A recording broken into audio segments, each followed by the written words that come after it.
It's a call to arms centered around an idea that the people who should be in some way targeted are not even human beings. It's one letter, but it spells out a bizarre conspiracy theory with President Trump at the center.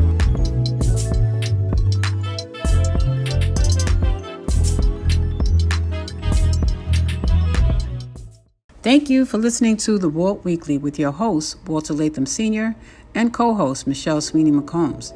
You can find us at www.thewaltweekly.com. On social media, Instagram, The Walt Weekly, Facebook, The Walt Weekly Podcast, Twitter, Walt Weekly, and Podbean, The Walt Weekly. You can also find us on iTunes, Spotify, iHeartRadio, Pandora, and other streaming platforms. Please like, follow, and share The Walt Weekly. Welcome to the Walt Weekly Podcast Live, and thanks for joining. My name is Walter Latham, and I'm joined by your co-host, Michelle Sweeney McCombs. And thank y'all guys again for joining. How are you today, Michelle? I'm good. Thank you so much. How you guys doing? So today's live is sponsored by Women Black-Owned Businesses, Beauty Blends by Ami, Soap and Love, and Michelle Sweeney here. Our intro and outro music is provided by Uncle Nephew. Today's panel, we have Greg Coleman out of North Carolina. We have Ernest J. Robinson out of Washington, D.C., and Gene Edwards out of the Bronx, New York. Welcome, everyone, to our audience. Thank you for tuning in. Today's topic is QAnon. Walter? All right. Maybe a clap is not appropriate, but you can clap anyway, right? Right. Okay, because we're all here together. Clap for the show. Yeah, absolutely. Yes, thank you, everyone, for joining our Friday Live. You can hit the share button if you like and share it to all of your friends to tune in now for our live show. Thank you very much. Okay, as Michelle mentioned, today's show is QAnon For Dummies. You remember those do-it-yourself handbooks we used to get, Word for Dummies, Excel for Dummies? Well, this is QAnon For Dummies. You know, for people that don't know, they may have heard the term QAnon. Well, this show is to enlighten people and try to give that other 50%. From what I understand, 50% of the people in the U.S. don't know what QAnon stands for, what they represent. So this is the objective of this show, that when you walk away, you will have some understanding of QAnon. This is not to recruit you, because I don't want you to go and join it. You know what I mean? So, yeah, all right. So here we go. All right. QAnon is an online conspiracy theory that claims that when Trump was in office, he was waging a secret war against the deep state of the Democratic elites and Hollywood stars, who are pedophiles and Satan worshipers, and you can throw in cannibalism. And that's what they believe. The conspiracy theory dates back to October 2017, when an anonymous post on a message board said extradition agreements have been struck with several countries in case there is a cross-border run by Hillary Clinton. I mean, they really didn't like her. So Trump, Democratic rival for the White House in 2016, was Hillary Clinton, and she could not cross the border. Now, that never happened. That was a lie. Okay? So the person or group behind the post eventually came to be known as Q, which is where the conspiracy theory comes from. Okay? It came from Hillary Clinton trying to escape. If Donald Trump won the White House, he would put her in jail. Wow. So that's where that's where it came from. Now I think that there has always been a need to belong. And I think this is the underpinnings for QAnon, or like with any other cult. Some people are followers. Some, if something comes down the line that fits their belief system, they're likely to jump on the wagon. So QAnon fits this to a T. They hate government. They don't like non-whites. They wanted to bring back the Reich. All right, when I say the Reich, that's Reich, as in Third Reich, Hitler. All right, so there have been many cults throughout history, and there will be more in the future. Why? Man's need to have a common enemy. Man is tribal at the most primitive level. That's how early man survived. You know, he had to be in a group. He couldn't survive by himself. So you must have a common enemy to unite. Oh, and before I forget, JFK was supposed to come back in July 2019 to take the rightful place alongside Trump. Now, I thought JFK was a Democrat. So apparently, you know, the QAnon knows something different. But 2019 passed and there's no JFK. So to each his own. So with that said, I'm going to turn it over to Michelle. And I think that you already introduced the panel, Michelle, so we can go ahead with the questions. What do you think? Yes, sir. We can move forward with the questions. You guys are ready? Panel, you all good? They're in there. Also, you guys see the new feature on the podcast. There's a mute button there, so you could click it now, which is on and off to mute yourselves in and out. So if you're not speaking, mute yourself. Guys, let's get it started. Can you believe that QAnon had its beginning with Anthony Weiner's wife and the email fiasco and the pizza restaurant in New York? Now, it's funny that that was a perv, right, meaning Weiner, who could have been the mayor of New York City, you know, propagated this. It started with him and his wife. So what are your thoughts? Well, whether or not it started with him or whether it was started with his wife, what, I mean, did you figure out what was the cause of that? Because considering she was actually a part of the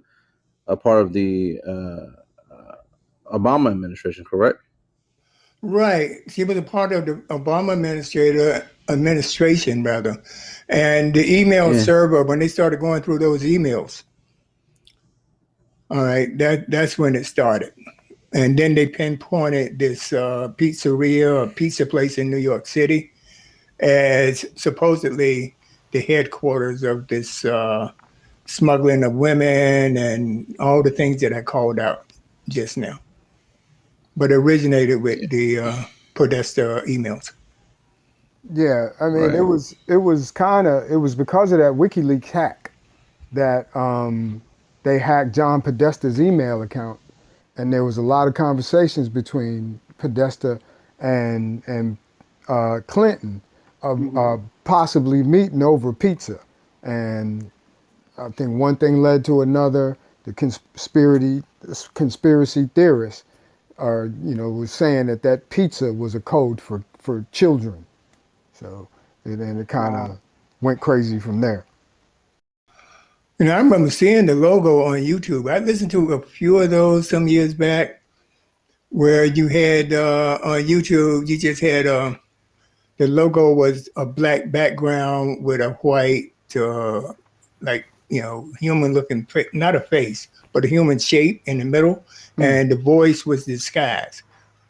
And I thought it was something good, that we were getting some type of information, but it was QAnon. I did not realize it.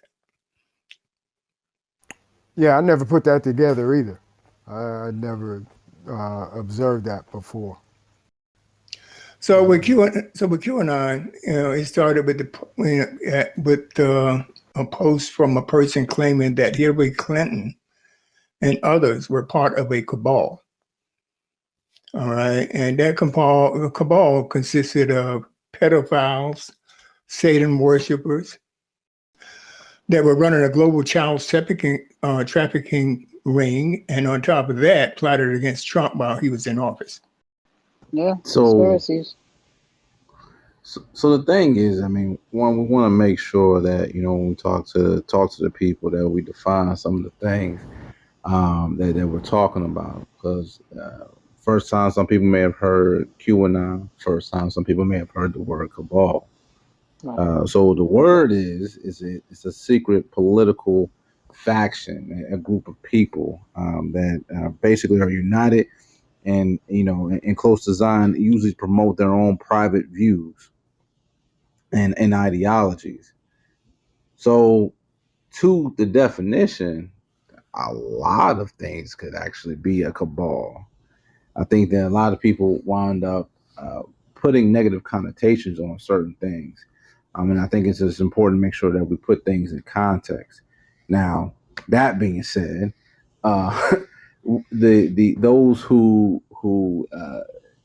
have chosen to believe that uh, what was being reported. I think it's important that we all fact check things because I think in some theories are based upon some levels of reality and or truth. So it's not to suggest that there was a ring, a trade, or nothing like that.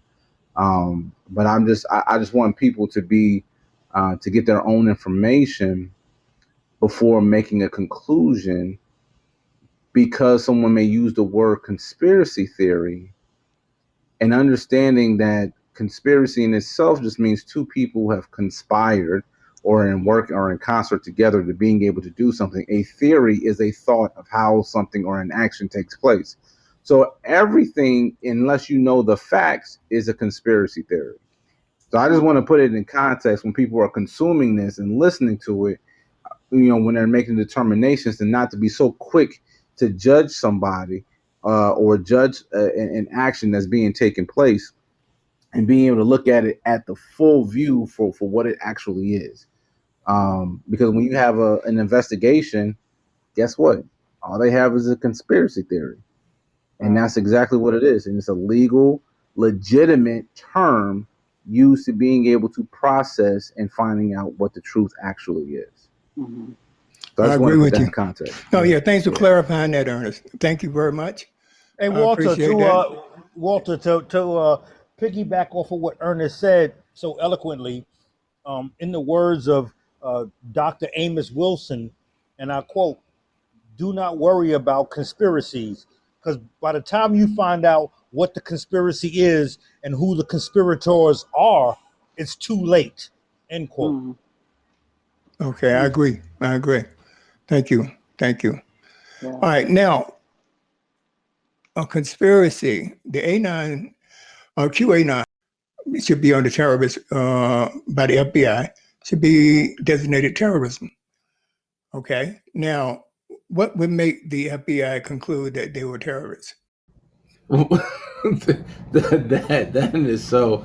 I'm chuckling because you have groups like the KKK that have forever not been codified as a terrorist group, but we have enough to being able to codify the Taliban and ISIS and a number of other organizations as such. Anyone or any group that is designed to being able to cause terror, conflict, chaos, confusion, and or otherwise, i.e., cause an insurrection as took place on January the 6th, are terrorists. But we have a very hard time in the United States in being able to articulate that, because it becomes a sign of weakness. It becomes an admission of guilt to our own arrogance of superiority, to not, because how would the United States of America have terrorists? Everyone, I mean, because the definition of terrorist, it has such a negative connotation that you don't think of anyone that lives next door to you. But I think, Walter, when you bringing up this type of topic, QAnon is not just a group and an idea. It's your next door neighbor. It's your supervisor. It's the person riding on the bus with you. It's it's the rich. It's the old. It's the it's a lot of different people. Um, but yeah, I digress. I I digress. mean, No, I, no, no, I no, think no, no. Yeah, I yeah. think because they're clear people that they don't categorize them as terrorists. When you had the Black Panthers, any militant Black uh, parties, or even Malcolm X, Martin Luther King, the FBI had them on the list. So this act that they did January 6th was of terrorism. It was Hmm. domestic terrorism. Why is it not categorized as that? Because they're white people, clear people. Let me correct that. I'm going to use the same. I really don't give that much credence to who the FBI, CIA Hmm. designate as terrorists or who they don't, because there's like was previously said, they have a different political agenda for who they going to categorize and Right. who they don't. But by that same token, that doesn't say that the QAnon movement is any less dangerous Right. than some type of terrorist movement. These folks, like it was previously stated, you already see that the DC restaurant, Comet restaurant, that this Mhm. supposedly this Pizzagate thing took place has already had a couple of attacks on it. A guy went in Mhm. there with a semi-automatic weapon and killed a few people, and Mhm. and it was because he thought, as a QAnon follower, as somebody, and to clarify it a little, on this website 4chan, you have so many different groups, and they kind of try to keep themselves under the radar. So their followers are called anons. So if you're following the FBI, you're FBI anon. If you're the Mhm. CIA, if that's the thread, it's CIA anon. And so Q had his own thread, and his followers were considered anons. So the guy that went into this restaurant he considered himself an anon. Mhm. That's where you got QAnon from. But again, it's a life of its own, and then the timing of it. So you Mhm. got the political upheaval, the rising, the vocal rising of the conservative right wing, rallying against the liberal left wing. Um, Mhm. that's another platform to rally around for QAnon followers. And then every little notion, and like Ernest was saying, a theory is a theory. What makes this dangerous is how much how they've used Facebook and the internet to rally, to put these thoughts out there and these theories out there, and then having somebody in the White House that can give these things legs for people Right. to rally around. Now that's fodder for terrorism. Now you Mhm. got every kook, who disagrees with anything left wing or liberal. Well, okay, yeah, those guys, what QAnon's, talking about, they got to be right. So now Q, with the internet and Facebook, I mean, he's able to mobilize a massive following, Mhm. Wow. and that institutes, some, of course, to be terrorism. Per case in point was the taking over of the Capitol building. Right. Exactly. Okay. All right. So President Trump was Q plus. So what does that make him? And was he bigger than the shaman that they called in the Capitol Yeah, building? yeah, Yeah. So he was the person that they say, again, part of the lore that QAnon is creating is they say that Trump was recruited. Mhm. He's the point person for going after this cabal and taking it down.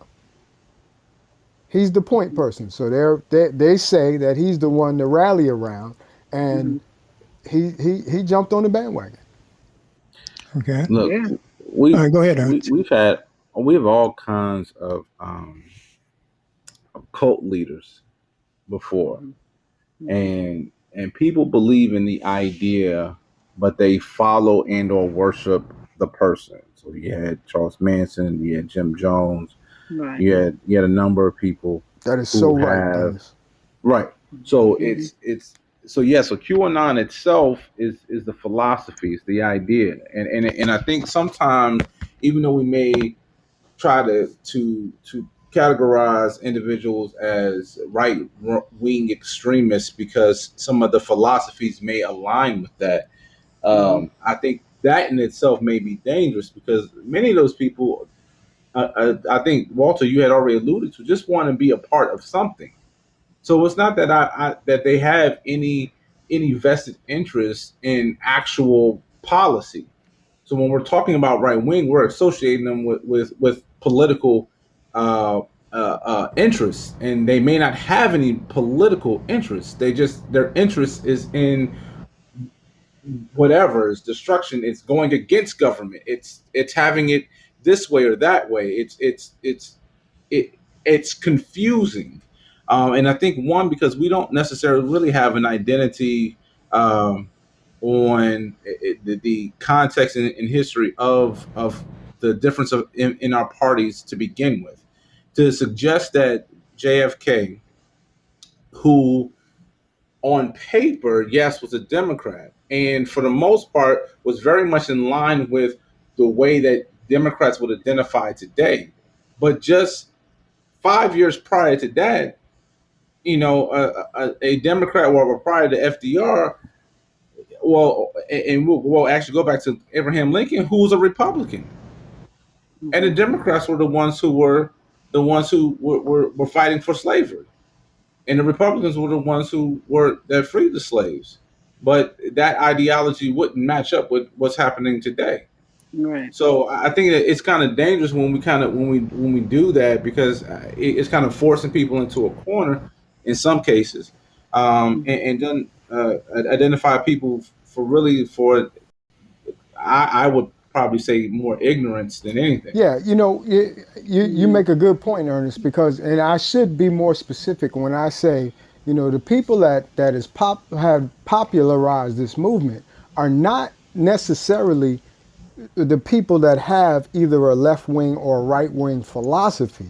It's the people that have jumped on, the individuals that either, like you say, cult like, either you're a cult like, you jumped on the cult like facets of the Democratic movement or the Republican movement. So it's the followers, not necessarily people that have that particular view, but it's anybody that wants to, like you were saying earlier, to find a group to associate with.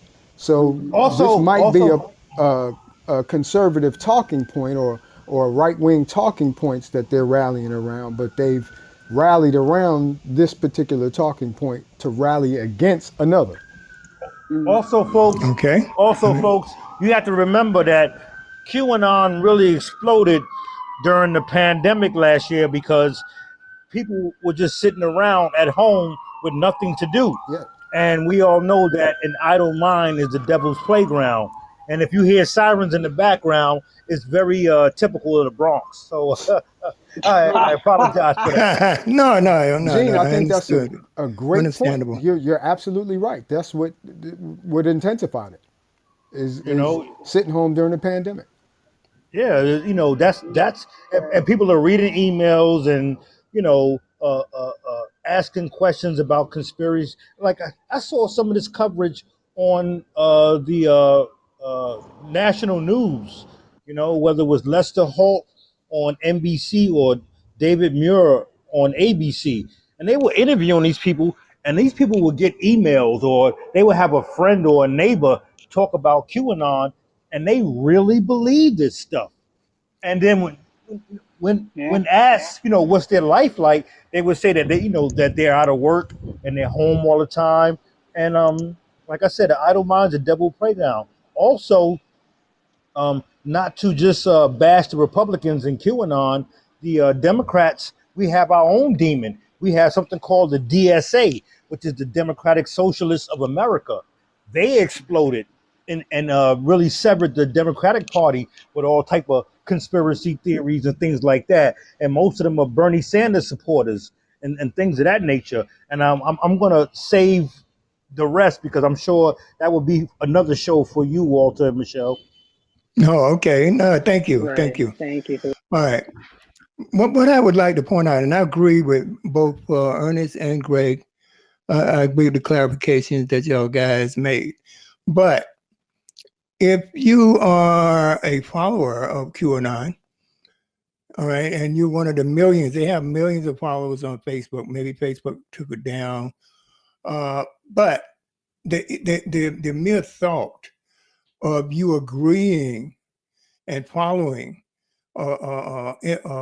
philosophy like that, it may not be a crime, but it's a danger because a lot of people have a weak mind, and that's a lot of where your terrorists or your people that commit these heinous acts, like this guy that killed 10 people. Not saying that he was part of QAnon, but when you have these type of theories and ideologies being pushed, you got a lot of people that are going to take action. And you can't take that away. QAnon was started by, and nobody knows who started QAnon. It could have been one person, could have been two people, could have been a rotation of three people. Nobody even knows how it started. Mm-hmm. But the ideology, what they push, that narrative that they push, as I said earlier, you got people, and I think Gene alluded to the fact, you got people sitting around during the pandemic, they got nothing better to do, they lost their jobs. Mm-hmm. And as you know, how did Hitler come to power in World War II? All right, where did his strength come from? It came from the working man, the man that didn't have anything, the man that lost his job. Mm-hmm. All right, so I mean, you can go back and look through history and look up World War II and see how Hitler came to power. Similar to this. Walter, right? it goes back Walter, it goes back further, brother. I mean, I'm not trying to hurt anybody's feelings. No, you hurt mine. Go ahead. No. I'm not trying, no, because this goes back to the Crusades. You had Muslims and you had Christians, right? So Christians believe that a man walked on water and convinced everybody to get out the boat and walk on water with him. Fighting against these believers of a man that walked on water are killing people that believe in a spirit that they call Allah. What evidence does anybody have that Jesus walked on water? But these people believed it and they were willing to go out and behead others that were non-believers. So QAnon, we might call it a joke, but for some people, that's their religion. The same way some people laugh at us as Christians for believing that a man walked on water and convinced his followers to get out the boat and do the same. You understand what I'm saying? Oh, yeah. Matter of fact, Gene, I'm glad you brought that up. I do have a note to that effect, that this is becoming a religion because they're recruiting people more than just in the U.S. They're recruiting people in the U.K., in France, in Germany, but and even in Nigeria, believe it or not. So, yeah, it could become a religion. Well, all right. I think that I think putting more into context of how it can spread so fast, not just from a religious standpoint, but we can go back to slaves and how the difference was created between whites and blacks. I mean, the word white or black wasn't even introduced until like the 1700s. Or like the word white itself wasn't introduced until 1700s, because both blacks and whites were fighting together. They rebelled. The first slave rebellion was done with blacks and whites together against the elite. What the elite figured out was, if we sit there and give you just a little bit more to separate you, then you may be a slave, at least you're elite, but you're not a black slave. Fast forward into you name it, from from the Civil War going through coming through the Great Compromise into Jim Crow era. The out of a war, then comes the Ku Klux Klan coming out of World War One, through the 20s and 30s. Then we get into World War Two, where we're still into the Jim Crow era and the height of the civil rights movement. We get out of that, get into Vietnam. Then we get all of the killings of all the black leaders. Fast forward into today, and then now you have QAnon, to where again you have poor. Many of them are poor, uneducated, Right. unemployed. Right. You know, people who are just gravitating towards something that I don't have to be associated with you. When Chris Rock made the joke that y'all wouldn't change places with me and I'm rich. So anyway, so you got QAnon here that where people are feeding them, where okay, I can be a part of this group, that this is what we stand for, and a lot of people believe that they're going to quote unquote get their country back. People have been told them for years, about all these different numbers, and so QAnon, that group gives them something to believe in, because with their reality is too much to bear. Okay. uh, as far as the colorization, black and white, I believe it started with the Ottoman Turks. So you may want to research about the Ottoman Turks and about the skin color, light and dark. All right, brother. Yeah, I got you on that part too, but I was just tying it together. But I got you. All right. All right. Good, guys. I mean, I really got some brilliant people. I even got to watch myself, I tell you. But I tell you one thing, though. There have been some predictions by QAnon with some of the members. All right. And they always talk about the storm. All right. Which is the equivalent of end times. All right. Well, that means that they're going to round up all these people: Hillary Clinton, President Obama, George Soros, and all these other people. And they're going to try them and hang them, people in Hollywood, etc. All right. That didn't happen. That was supposed to happen November 3rd, 2017. All right. Okay, here's another fabrication prediction that never came. The storm would take place on January 2021, the day of Biden's inauguration. So no coup took place, and Biden was peacefully inaugurated. Here's another one that they pushed. A major event involving the Department of Defense would take place on February 1st, 2018. Have anybody seen anything? All right. There would be a car bombing in London around February 16, 2018. Now, this is what QAnon is pushing. These are their predictions. That never happened. But All I think right. that's part of. I think that's part of Q's allure, is to be some type of internet Nostradamus, and how many different movements have some type of a apocalyptic ending for everybody to kind of to gather around, also to say, well, we gotta go out and do this because this day is coming, and I agree. I agree. that adds, like I say, this is urban legend on Energon. These stories from Q and the things, because like you say, how many claims that he's made so far were absolutely unfounded and untrue. They never materialized. But his followers still, they could care less. They're going to keep on going and keep on going, no matter how many things are disproven and turn out to be untrue. Because, I think it's so easy. The internet and Facebook especially makes it so easy to put fuel to an urban legend. You remember back in the day, I know Shell remembers this. Back during the hip hop era, there was that group Troop, Yes. and how fast did it take off that Troop? People stopped wearing troop suits because they were told that Troop stood for total reign over oppressed people, and that Yes. white folks invented it just so black people are wear and they can make money off of. And Right. that shut the Exactly. market down because that went around Black America like wildfire, and this was before the internet. Right. So now, you know, if it, and it was the perfect storm for him, for this to just take off.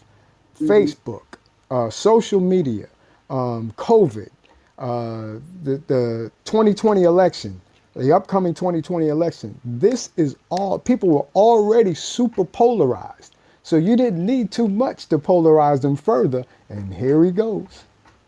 Not to true. mention 8 years Very true. after a black president. Definitely. I mean, Definitely. they've been Definitely. prime.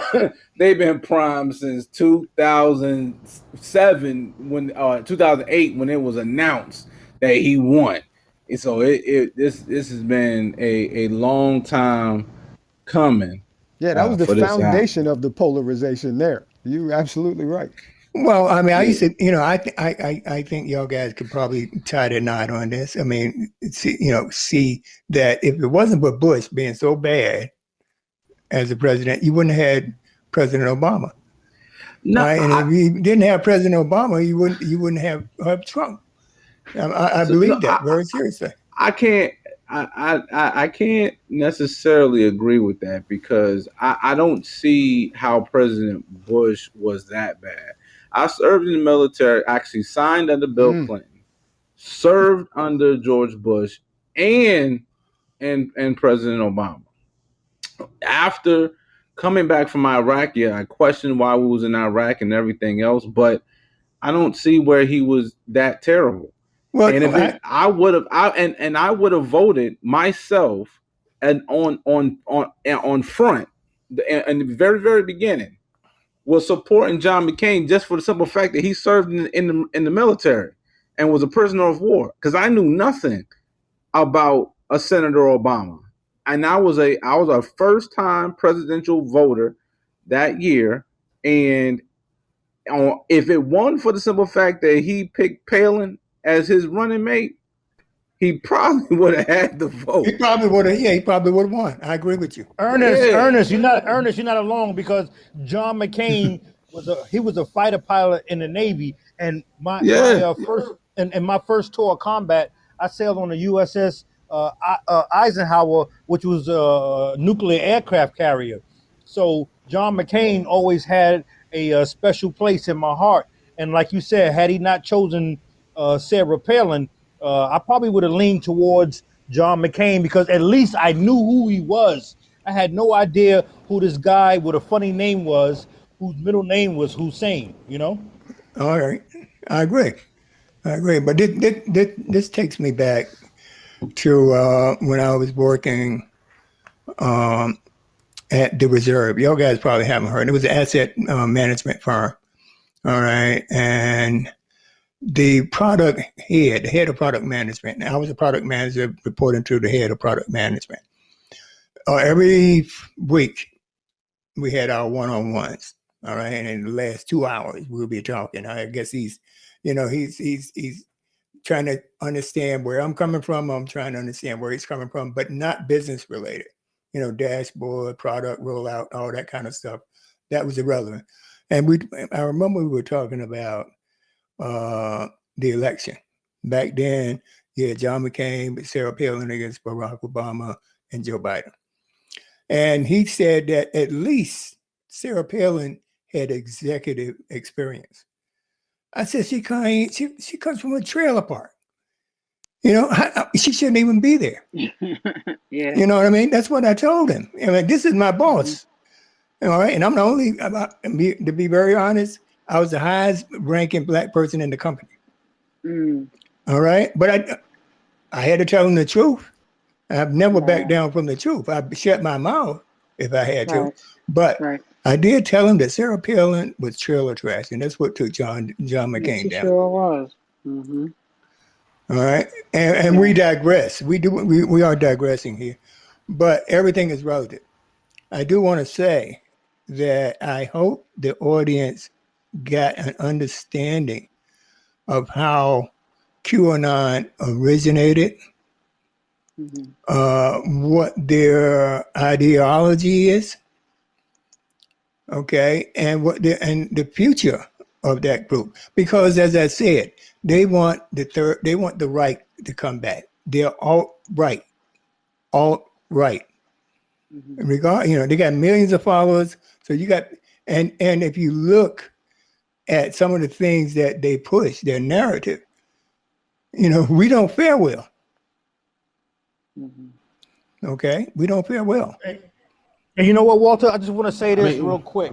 I'm sorry, Ernest, for cutting you off. I just want to say this real quick. As someone who's an elected official and who's a leader within not just the community that I live in, but the entire South Bronx, when I open my mouth and say something, it has to be factual and it has to be precise, because people truly believe what I say and they run with it. And they go to other people and they say, well, Gene said, so if Gene said it, then it has to be true. As an elected official and as a leader in my district, if I have that type of cachet in the South Bronx, can you imagine what it's like to be the president of the United States of America, and you're speaking to your base with your QAnon, and you tell them that I agree with you? Oh my God. The devastation alone from that platform. Right. Yeah, but the problem, Gene, you coming from a place of responsibility. You somebody who's responsible, whether an elected official, but I think the key word is a leader. If you're a leader of your household, a leader within your community, a leader within your city, state, etc., what you do say, like, again, I had the fortune of being able to spend all my summers in the Bronx. But when going back in the day, when word is bond, your word being your bond, and what you say, and or going back to, like, your last name is all that you have, and so your reputation will always precede you.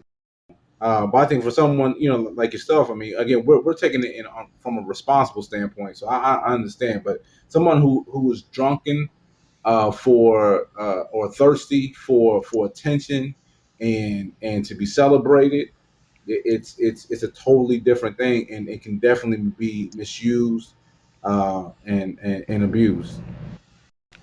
Oh no, very true, very true. But I'd like to think that the audience will have a takeaway, not just to believe our take on it. And we all got our viewpoints. When we have our agreements, we may have disagreements. But QAnon is something for us to know and understand. At least look them up, see what they stand for. And like, that someone mentioned earlier, I mean, you may have a QAnon right across the street, or Q, or whatever you want to call them, anon. If you refer to a member or someone that believes in an anon, ANON, across the street. You may eat lunch with them every day. Right. But soon they get a chance, they going in the face. Well, they got kicked off that platform, but I understand Trump is going to roll out his own platform. But I mean, it's good to know. It's good to know, because you never know. I think one thing that people should be able to do is to understand, or as part of their research, is to understand the fundamental differences between the birth of Black Lives Matter and QAnon and any other group that media or someone else will try to lump together, because people wind up getting emotional about something because they don't know enough about about what they're trying to defend. They just know that it's the right thing to do, but they can't explain why it's right. And so I think that it's important that people will actually do a comparison and contrast between all the disturbances that have ever taken place, for the protests that became riots, riots that are being presented as protests, and being able to articulate those differences. So that way, when someone sits there and try to say, well, Black Lives Matter is the same, you can actually sit there and say, no, they're not the same. This is how Black Lives Matter started, which was as a hashtag, in relation to the killing of Trayvon Martin, and this is how it's grown, and this is what's happened. And so when people start comparing the QAnon or the Oath Keepers or other groups that were associated with the insurrection or in support thereof of those actions, we can articulate those differences. So I think that's one thing. I echo what you were saying, Walter, and I hope that people will actually go out there and to do that. And if we need to have those type of discussions and compare and contrast the differences between the two to kind of give the tools necessary for the audience to be prepared to go out in the world, and not just to defend anything, but really just for their own peace of mind and understanding.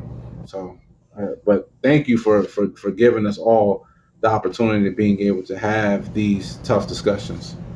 Yeah, this was one of the tougher ones. I mean, I knew it going in, but I know that with the panel that we have, we have very smart people. So I knew that I could depend on you guys to help me shed light on this issue. All right. I just want people to go out, do your research, read about it, do a little bit, whatever you got to do to learn about this phenomenon. So, with that said, I'm going to turn it over to Michelle. Can I just say one more thing? Yeah. Real quick. I think one of the most disturbing things to me about the emergence of QAnon is the emergence of QAnon is what we have left after 4 years of untruths, half facts, and all kind of stories. The president primarily endorsed a lot of this QAnon rhetoric. A lot of he retweeted on a regular basis QAnon accusations that had no founding to them. His campaign to make you mistrust the media, military intelligence, and things of that nature has left us with insurrection at the Capitol and people that absolutely, half of this country almost, that absolutely discredits the President of the United States. And by doing so, they discredit the government, states, locals, on down, because, and that leaves us at a dangerous place. That leaves us at a very dangerous place. And we can see what's happening in Georgia, how they're trying to delegitimize the election process. And this is a time where we absolutely, you see, QAnon is not resting. The people that are about justice and truth can't rest either. We cannot sleep and let things go back to the way they were. So we got to engage, we got to mobilize, we got to educate, we got to get going. We got to get some people thinking critically and make sure that we don't go backwards. Well, critical thinking is the key. It is the key. Gene, you have any few words for us? Yeah, I just want to say that the biggest black male hater in America, Derek Jackson, he's a member of QAnon. I'm starting to think that right now. No, okay. No. I didn't even know who that guy was before this week. Yeah, you know who he is now, don't you? Before this week, I didn't know who he was. So. Yeah, he's QAnon, man. He believes his own BS. But no, I'm seriously, it's always been amazing to me how it's so easy to manipulate the minds of the masses. There are so many people that have that linear thinking, that monolithic thinking, and they just don't know how to think for themselves. That they can honestly believe something that is absolutely a fallacy. Like, that's always been boggling to my mind, and maybe one day I'll figure it out. Maybe I'll never figure it out. But That's always been my takeaway, man. Like, how the hell do people fall for nonsense? But it happens, and clearly it's evident. That's why we're having this show today. So Oh yeah. Oh thank yeah. you, brothers and sisters. All right. Chris, Anybody else have any final words?